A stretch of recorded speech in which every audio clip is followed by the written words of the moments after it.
power creep has run rampant over this game this month, and a lot has changed.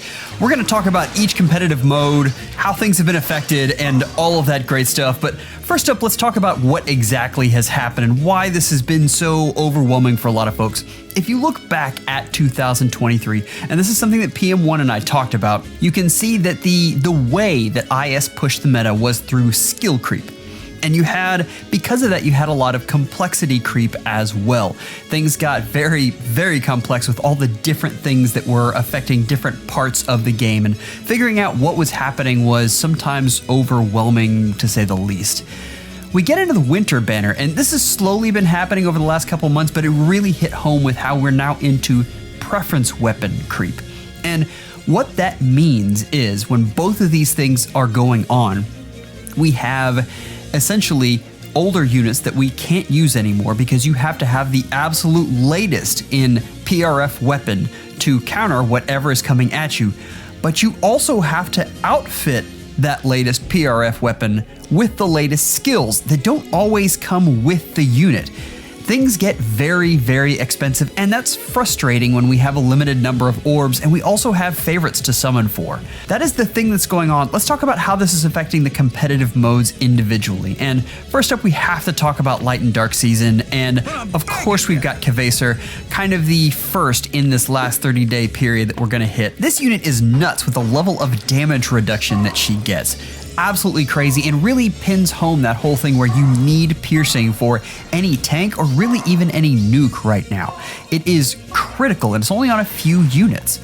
So you're seeing right here, she is, while not the main facilitator in this defense, that is Sanaki, she is an amazing follow-up and then a support for the rest of the team. It gets really dicey quick, and things like Omni tanks, and understand I've got Lucia up here, but that is more just Omni tanks in general are suffering because they have so many things that they need in order to survive. Let's move on to some other types of tanks here, and we've had two main ones come out. Obviously the duo Byleths and Zelgius, who is being slept on. Now, I'm gonna try to cut this replay so that you can really see what's going on. The thing that happens is I go in, this is a pretty easy hit and run, but then Zelgius comes after me at the end, and it takes 2 hits from a buffed up lethality Kagero to actually take him out. This unit is very slept on, can hit incredibly hard, and summoners, I just watch out for this unit. Don't be caught by surprise. He is an absolute monster. Next up we have Sanaki, and we saw Sanaki on defense just a bit, but this unit is just amazing on offense as well. I've heard Tacho talk about how this unit just carries him every week, and I can see why. This unit is fantastic at hit and run or ranged Gale Force or on defense. There are a few units that you should be looking at to invest in, and this is one of them. She is incredible, hits very hard, and answers a lot of the really hefty tanks that are coming out right now. We need to talk about Edelgard though, and this is where we get into the really power creepy things. Honestly, Summer Edelgard is still a very viable unit for all the things we've been talking about. Catria balls have gone by the wayside because of the ruse skills, and because of that we've gone to the high threat range teams that don't have as much bulk. That means a unit like Edelgard, who has so much going for her, can go in and mostly one-shot any unit that's left. And that is incredibly powerful on a unit that can get 3 actions. You can see me using her as a hit and run unit here because that's more my playstyle, but there are plenty of Gale Forcers out there who are just having an absolute blast with her. This unit is probably a must summon for any player phase aficionado. If you like PM1, love player phase, get this unit. Even at +1, she is just fine. She does fantastic. I don't know that you should be summoning for +10s of any units right this second, but understand that this is Sanaki and Edelgard are one of the 2 pillars of units that you should be looking at right now. Because of the mythics available to you, Astra Season is more about enemy phasing, and here's where I really thought Ruse was going to be incredibly valuable, and it turns out it isn't. And the thing that happened that I wasn't expecting, particularly at the higher levels of competitive play, so many people saw this skill and panicked and completely abandoned their Catria balls. So I don't see much Ruse 4, but I don't see many Catria balls because so many people are scared that they're easily countered. I am going to look into actually going back to Catria balls personally and seeing how often I get rused. But the other thing I want to talk about here is with the new nukes that were coming out, we're going to have a harder time doing things like this, where I have Sharena tanking an entire team, including Black Knight, by the way. Anyway, looking at this though, this is kind of the fun of the last year that we've had with rearmed units and all of the new skills. The fear is with this new preference weapon creep that it's going to be harder and harder to really get value out of someone like Sharena. And by value, I mean being able to use the unit. It's something to think about, and we'll have to see where this goes. This might be a one-off where Winter Banner, which is crazy. But speaking of Winter Banner, we do need to talk about the Byleths.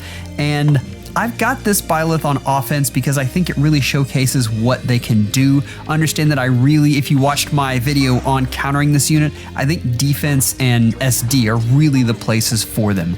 But it was tough to get away from this because this just does such a good job showing how well this unit does against someone like Ninja Sanaki as long as they're set up properly.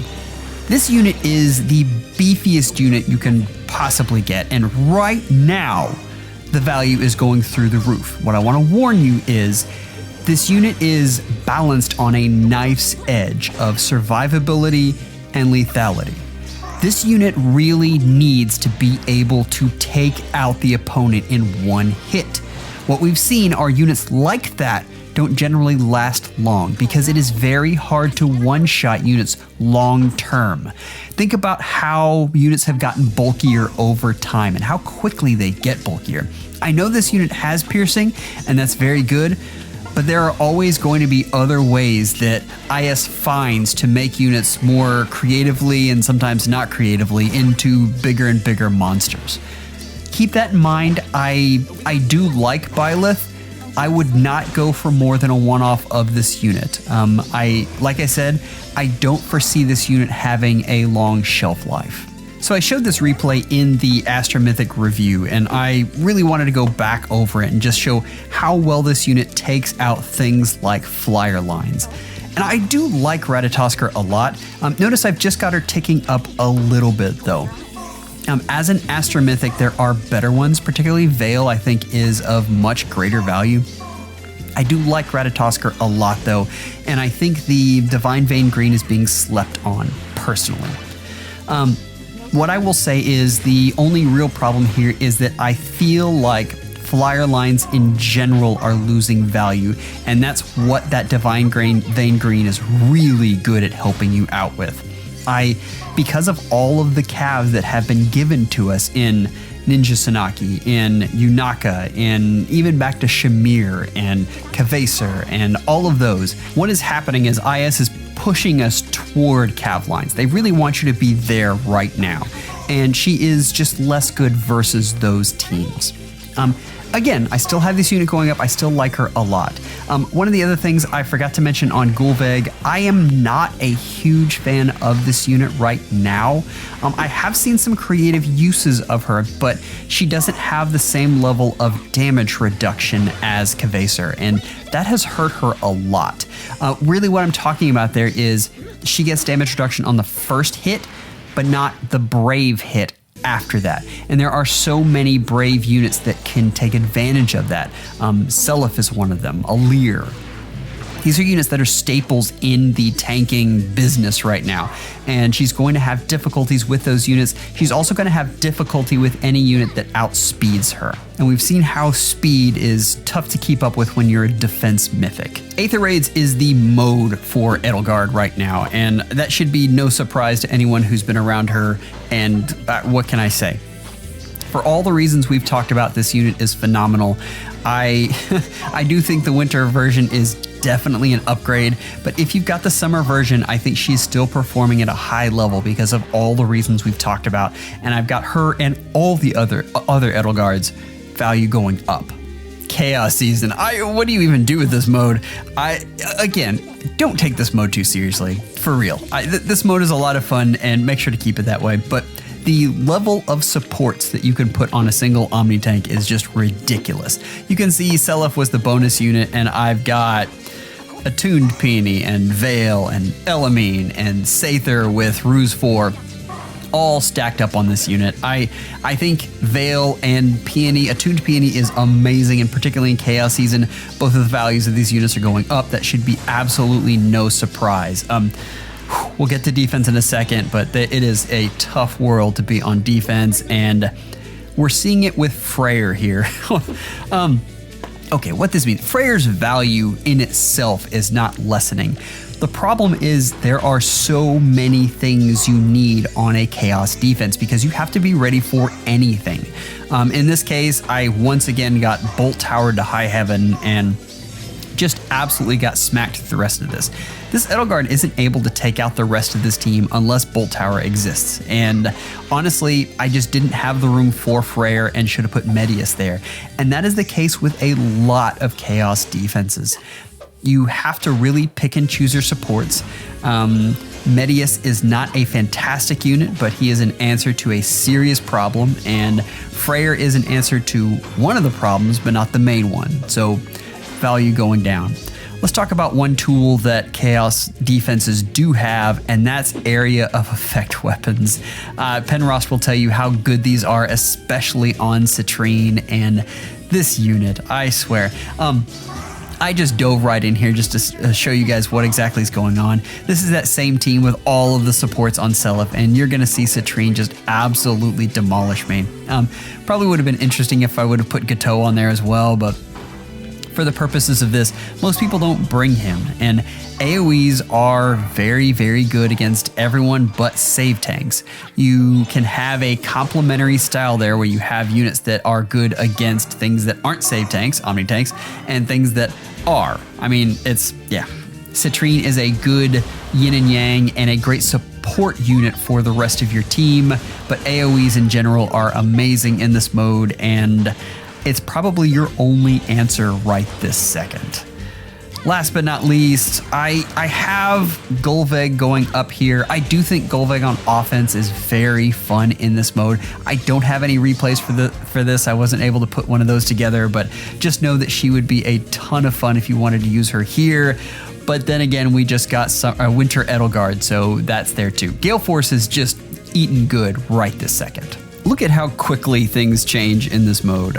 With Winter Edelgard and really with flyer lines coming into prominence, we just have a huge boon for all Gale Force teams. And this clear right here from this Summer Edelgard is amazing. I, for some reason, didn't realize that while that Edelgard wouldn't be able to warp in, they could smite her and then warp out of the range of my Gatekeeper. I didn't even think about this. This is a very creative clear and can be done with either Edelgards, honestly.